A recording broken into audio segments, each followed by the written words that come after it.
Hello students, मेरा नाम है ऊर्जा तिवारी और ये है हम लोगों का चैनल आस्क यू। स्टूडेंट्स, आज हम लोग एक बहुत ही ज़्यादा इम्पॉर्टेंट और इंटरेस्टिंग चैप्टर की शुरुआत करने जा रहे हैं जिसका नाम है force and laws of motion. सबसे पहली बात कि इम्पॉर्टेंट क्यों है। स्टूडेंट्स, आप लोगों को इस बार तो ये चैप्टर पढ़ना ही है, लेकिन ये इम्पॉर्टेंट और ज़्यादा इसलिए हो जाता है क्योंकि अगर आपका एम है मेडिकल या इंजीनियरिंग, तो आप लोग जब 11th-12th में भी साइंस लोगे तो वहाँ पर भी आप लोगों को यही चैप्टर पढ़ना है। हाँ, वहाँ पे ये चैप्टर और ज़्यादा एडवांस होगा, लेकिन बेस तो यही रहने वाला है ना। तो अगर आप यहाँ पे ढंग से पढ़ लेते हो तो वहाँ पे आप लोगों को चीज़ें और ज़्यादा आसानी से समझ में आएंगी। दूसरी बात, अगर ये बेसिक जो चैप्टर्स हैं फ़िज़िक्स के, अगर आप इनको बहुत ज़्यादा अच्छे से समझ लेते हो ना, तो आप लोगों को फ़िज़िक्स का जो एकदम डर है ना वो भाग जाता है और आप फ़िज़िक्स के एकदम से मास्टर बन सकते हो। ठीक है, अब दूसरी चीज़ की इंटरेस्टिंग क्यों है। हम लोगों ने लास्ट लेक्चर में बात की थी मोशन के बारे में। जब हम मोशन के बारे में तब बात करते थे, तब हम लोग पोजीशन की बात करते थे कि अगर कोई एक बॉल है या कोई एक कार है, कोई एक बाइसिकल जा रही है, कोई भी सर्टेन ऑब्जेक्ट है, उसका हम लोग जब मोशन स्टडी करते थे तब हम लोग मोशन को डिस्क्राइब करते समय क्या कहते थे कि इस टाइम इंस्टेंस टी पे जो इस ऑब्जेक्ट का पोजीशन है वो ये है, उस ऑब्जेक्ट का इनिशियल वेलोसिटी ये है, उस ऑब्जेक्ट का फाइनल वेलोसिटी ये है, तो उसने एक्सेलरेशन कितना किया, उसने डिस्प्लेसमेंट कितना किया, उसने डिस्टेंस कितना कवर किया। हम लोग इन चीज़ों को ध्यान में रखकर पोजीशन को डिस्क्राइब किया करते थे। लेकिन एक क्वेश्चन मैं आप लोगों से पूछूंगी कि जैसे यहाँ पर एक बॉल रखा हुआ है, इसका मास डिफाइंड है, इसका इनिशियल और फाइनल वेलोसिटी हम लोगों को पता है, हम लोगों को ये चीज़ पता है कि इसने पोजीशन ए से ये गया पोजीशन बी के ऊपर। ठीक है, यानी क्या, इसने कुछ ना कुछ अपनी पोजीशन चेंज की, इसने कुछ ना कुछ मोशन परफॉर्म किया। अब मैं आप लोगों को क्वेश्चन ये पूछती हूँ कि ये जो मोशन इसने परफॉर्म किया, इसका रीज़न क्या है, इसका कारण क्या है। कुछ ना कुछ तो रीज़न होना चाहिए ना, कि ऐसी बॉल के बैठे बैठे मन में आया कि नहीं यार बोर हो गया हूँ, कहीं घूम के आता हूँ। ठीक है, ऐसा तो नहीं हुआ होगा ना। ये जो इसने मोशन परफॉर्म की है, इसके पीछे कुछ ना कुछ कारण रहा होगा।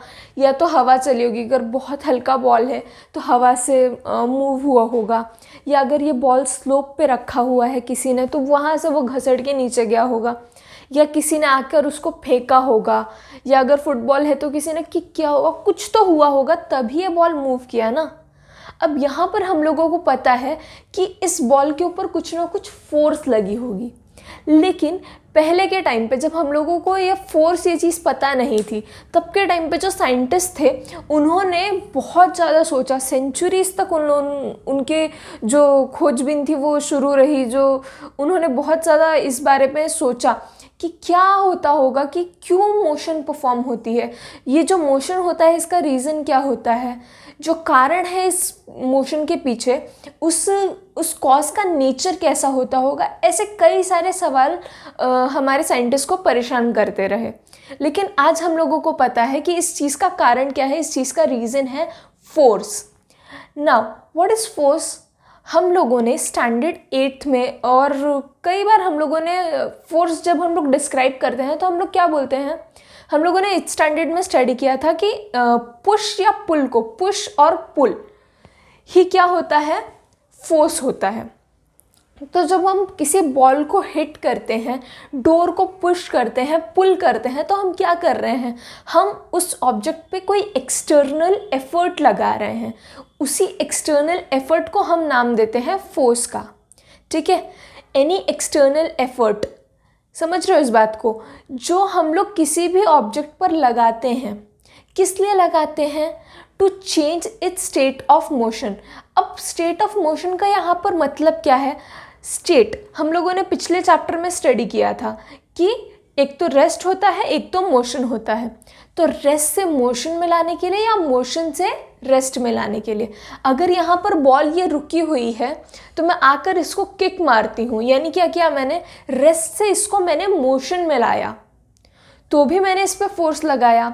या फिर अगर एक बॉल आ रही है मेरी तरफ और मैंने उस बॉल को रोक लिया, तो मैंने क्या किया, उसको मोशन से रेस्ट में लाया, मोशन की स्टेट से मैंने उसको रेस्ट की स्टेट में लाया। कैसे लाया, फोर्स लगा करके।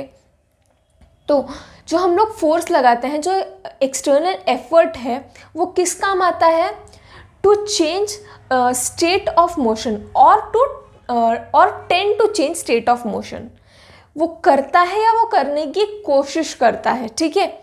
या फिर हम लोग किसी ऑब्जेक्ट का डायमेंशन चेंज करने के लिए भी फोर्स का यूज़ करते हैं। जैसे कि अगर ये बॉल है, स्पंज का बॉल होता है, पता है, येलो कलर का, तो उसको हम लोग क्या करते हैं, उसको हम लोग ऐसे दबा करके देखते हैं, कंप्रेस करके देखते हैं, उस पर हम लोग फोर्स लगाते हैं, तो वो क्या होता है, उसका अगर ये ऐसा गोल बॉल है तो वो ऐसा कुछ चपटा सा हो जाता है, ऐसा ओवल शेप का थोड़ा सा, तो यानी क्या हुआ, उसका डायमेंशन चेंज हुआ। तो ये थी बात बच्चों फोर्स की। एक फोर्स का बेसिक आइडिया ले लो कि अगर यहाँ पर इसी बॉल का एग्जांपल हम लोग कंटिन्यू करते हैं कि अगर ये एक बॉल है मास m का और इसने कुछ ना कुछ एक्सेलरेशन गेन किया। सपोज पहले उसकी वेलोसिटी थी u, बाद में उसकी वेलोसिटी हुई v, यानी हम लोगों को पता है इसके पास कुछ ना कुछ एक्सेलरेशन आया। तो एक्सेलरेशन आया यानी इसने मोशन परफॉर्म की, तो इस मोशन के दौरान जो इस पर फोर्स लगा, जो इस पर एक्सटर्नल एफर्ट लगा, उसको तुम डिफाइन कर सकते हो F = ma से। यानी जब हम लोग किसी भी ऑब्जेक्ट का मास और एक्सेलरेशन का प्रोडक्ट करते हैं तो हम लोगों को क्या मिल जाता है, फोर्स मिल जाता है। अब ये चीज़ कैसे आई, क्या है, क्यों आई, ये सारी चीज़ें हम लोग बाद में डिस्कस करने वाले हैं। अभी एक बेसिक सा आइडिया ले लो, क्या है फोर्स। फोर्स यानी क्या कहा मैंने कि अगर इस बॉल ने कुछ मोशन परफॉर्म किया तो हमने ऑब्वियस सी बात है कि हमने इस पे कुछ ना कुछ एक्सटर्नल एफर्ट लगाया होगा, कुछ ना कुछ फोर्स हमने लगाया होगा। तो वो फोर्स अगर मुझे पता करना है तो मैं क्या करूँगी, सिंपली उसके मास और एक्सेलरेशन को मल्टीप्लाई कर दूंगी। यहाँ पर जब उसका वेलोसिटी चेंज हुआ यानी उसका एक्सेलरेशन कुछ ना कुछ आया होगा और मास तो ऑब्वियसली होगा ही, ठीक है। तो मैंने उन दोनों का मल्टीप्लिकेशन कर दिया तो मुझे क्या मिल गया, फोर्स मिल गया। अब यहाँ बात कर लेते हैं कि फोर्स का यूनिट क्या होगा। जब भी तुमको किसी चीज़ का यूनिट निकालना है तो क्या करोगे, जिस फिजिकल क्वांटिटी का यूनिट निकालना है उसको एक साइड पे रखोगे और बाकी सारी चीज़ों को, बाकी सारी फिजिकल क्वांटिटीज़ को इक्वल टू के दूसरे साइड पर रख दो। अब यहाँ पर तो ऑलरेडी फोर्स का ही फॉर्मूला है, तो यहाँ पर तो सारा कुछ पहले से सॉर्टेड है, लेकिन अगर नहीं है तो उतना बेसिक मैथ तो हम लोगों को आता ही है। अब यहाँ पर क्या कर लोगे तुम, उसके बाद मास का यूनिट kg, एक्सेलरेशन का यूनिट, हम लोगों ने लास्ट चैप्टर में एक्सेलरेशन को बहुत अच्छे से स्टडी किया था। एक्सेलरेशन का यूनिट मीटर/सेकेंड स्क्वायर, तो ये आ जाएगा स्टूडेंट्स SI यूनिट, ठीक है।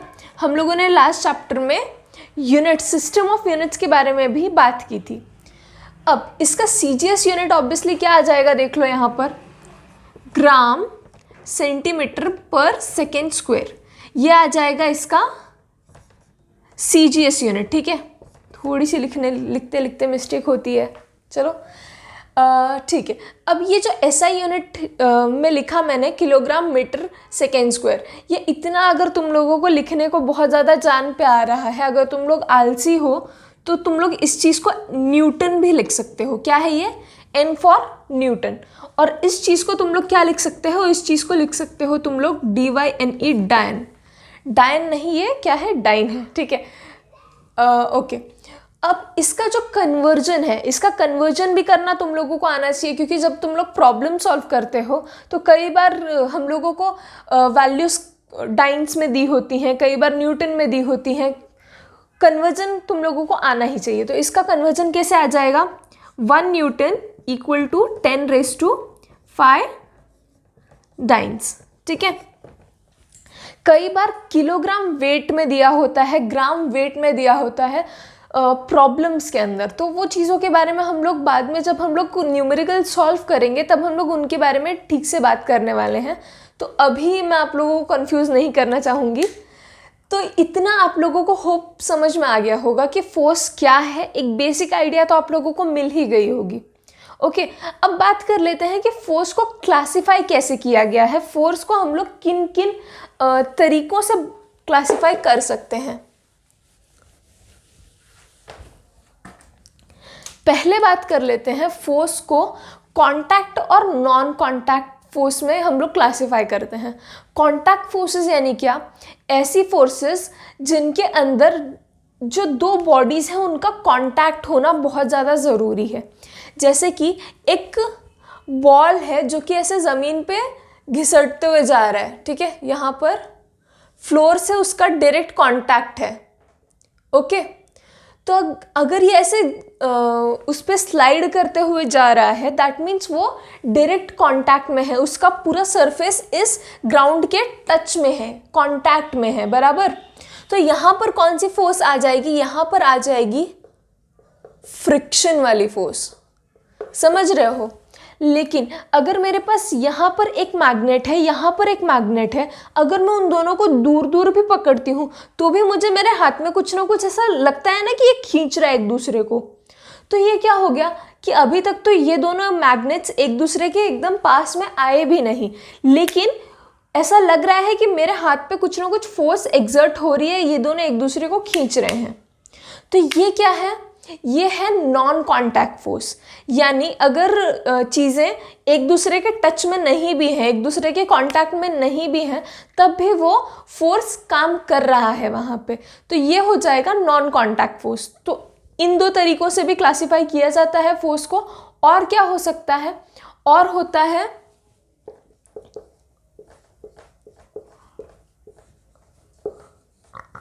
बैलेंस्ड एंड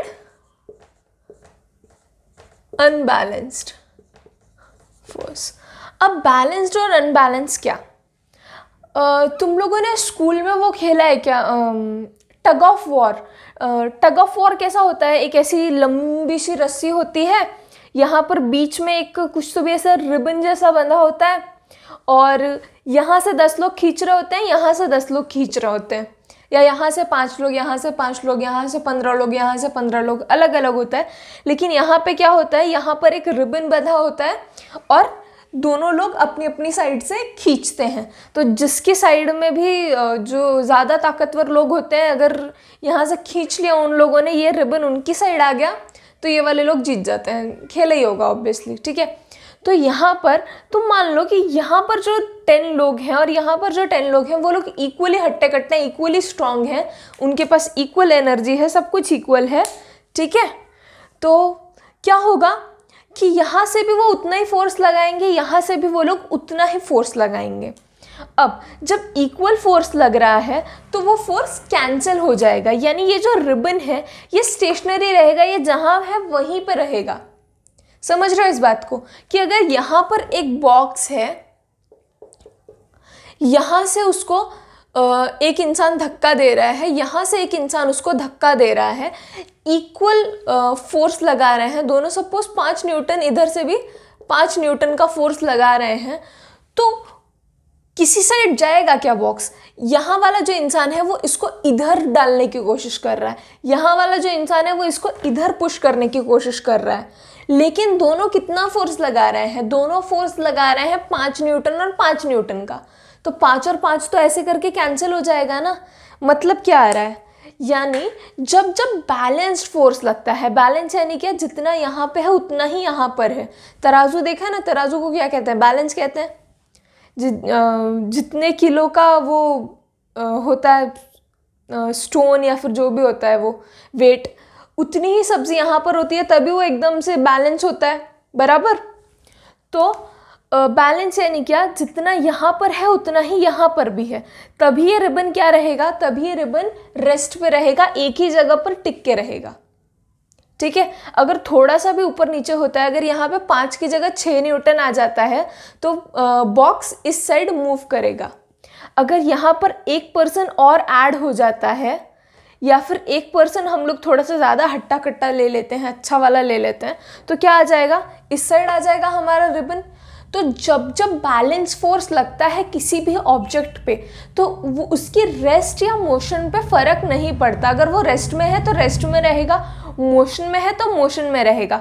लेकिन जब अनबैलेंस्ड फोर्स लग जाएगा, अनबैलेंस्ड यानी कि क्या, अगर यहाँ पे 5 है तो यहाँ पे 6, अगर दोनों साइड 6 है तो एक साइड बढ़ा दो या एक साइड कम कर दो, कुछ भी कर दो, थोड़ा सा भी फर्क आता है तो वो चीज़ क्या हो जाती है, अनबैलेंस्ड हो जाती है। अगर यहाँ पे 11 लोग हैं, यहाँ पर 10 लोग हैं, तो ऑब्वियसली रिबन इस साइड आ जाएगा।